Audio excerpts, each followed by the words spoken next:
Zimbabwe, my homeland. Right now, it feels like the whole country is holding its breath. The streets are buzzing, but not with the usual energy. There's a tension, a feeling of anticipation, like a pot simmering on the stove about to boil over. People are gathering, their faces etched with frustration and a quiet determination. They're ready to march, to make their voices heard, to demand the justice they were denied. You see, Zimbabwe just held an election, another one, and once again, it's shrouded in controversy. People are angry, they're tired, they went out, they voted, they hoped for change. But it feels like their voices were silenced. The results were disputed, the process questioned. But the international community, the folks we thought were watching, they've been eerily quiet. This isn't just about politics, folks. This is about the heart of a nation. It's about the millions who dared to hope, who dared to dream of a better Zimbabwe. And right now, they're looking for someone, anyone to stand with them. Now, let's talk about SADC. That's the Southern African Development Community, for those who don't know.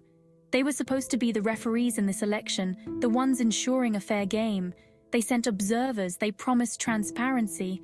They were supposed to be the voice of reason, the guardians of democracy in the region. But after the election, crickets. Their silence has been deafening.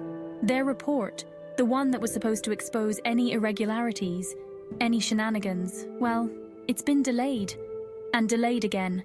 People are starting to think it's buried somewhere, gathering dust. This silence? It's a betrayal. A slap in the face to the people of Zimbabwe. They're looking at their neighbors, their supposed allies, and asking, "Where are you?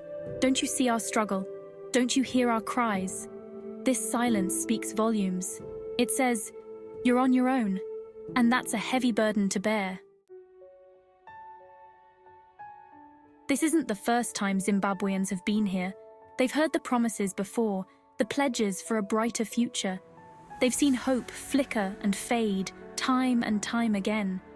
They remember the stolen elections, the rigged games. They remember the violence, the intimidation, the fear that choked their voices. But this time feels different. There's a new generation rising, a generation that refuses to be silenced. They're young, they're connected, and they're not afraid to speak truth to power. They're using their voices, their platforms to amplify the struggle. They're demanding accountability, demanding change. And leading this charge, none other than NACHAMISA, a man who embodies the hopes and dreams of a nation yearning for a fresh start. He's been a beacon of hope, a voice for the voiceless.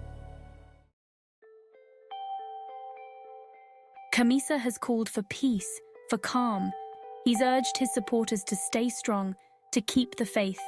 He's chosen the path of peace, of dialogue, of upholding the law. He's shown the world that Zimbabweans are not a people of violence, but a people of principle. And his message is resonating. People are listening.